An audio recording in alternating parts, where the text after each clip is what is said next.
Testing the maneuverability of all Mercedes car to see which one is the best. Mercedes 560 SEL.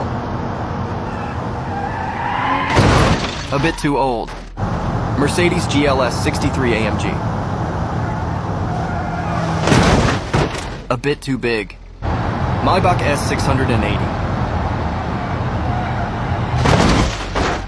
Here too it is too heavy.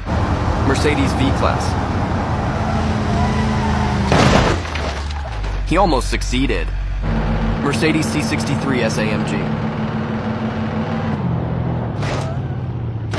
Almost, the brakes aren't good enough. The big Mercedes Sprinter.